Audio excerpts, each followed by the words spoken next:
Depuis des décennies, l'océan Indien et les 115 îles des Seychelles ont fait du tourisme leur principale source de revenus.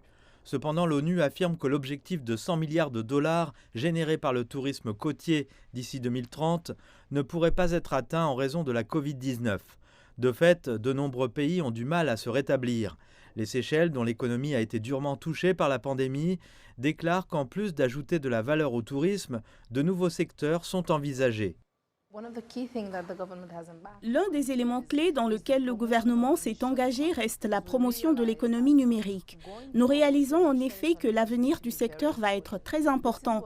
C'est ce qui va contribuer à nous rendre beaucoup plus efficaces et à rendre les opportunités un peu plus accessibles. Cela s'étend du système éducatif au renforcement des capacités dès le plus jeune âge, en passant par le renforcement des capacités des jeunes avec les compétences numériques, mais aussi les compétences entrepreneuriales. Le gouvernement a également adopté un cadre juridique pour mettre en œuvre l'aquaculture marine. L'utilisation efficace de l'économie bleue a été la clé de l'agenda des représentants gouvernementaux d'Afrique orientale et centrale, réunis ici à Victoria. Alors que certains s'éloignent de la dépendance vis-à-vis du tourisme, d'autres, à l'instar de Djibouti, y trouvent un intérêt particulier. Dans les pays comme Djibouti, nous dépendons notamment de la logistique du port. De par notre position stratégique, il est très important de diversifier l'économie. C'est pourquoi Djibouti a élaboré notre plan de vision pour 2035. Dans cette vision, nous devons développer d'autres secteurs comme le tourisme, car nous avons des opportunités comme la pêche. 38 des 55 États membres de l'Union africaine sont des États côtiers ou insulaires, tandis que 64% du continent africain est couvert par un réseau de sources d'eau.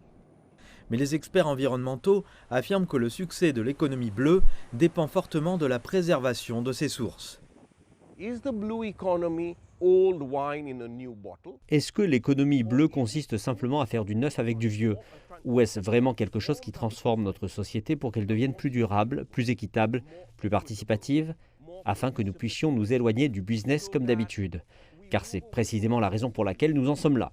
Nous ne pouvons pas, par exemple, continuer la pêche industrielle dans l'ouest de l'océan Indien, parce que les stocks de thon très précieux, que j'appelle l'or bleu, sont décimés par les flottes de pêche étrangères. Et tout cela ne peut pas faire partie de l'économie bleue. Les pays envisagent également d'avoir des programmes touristiques conjoints, car ceux qui dépendent fortement des importations, comme les Seychelles, prévoient de mettre en œuvre la zone de libre-échange continentale africaine. Une zone qui lui permettrait de commercer davantage au sein de l'économie bleue africaine.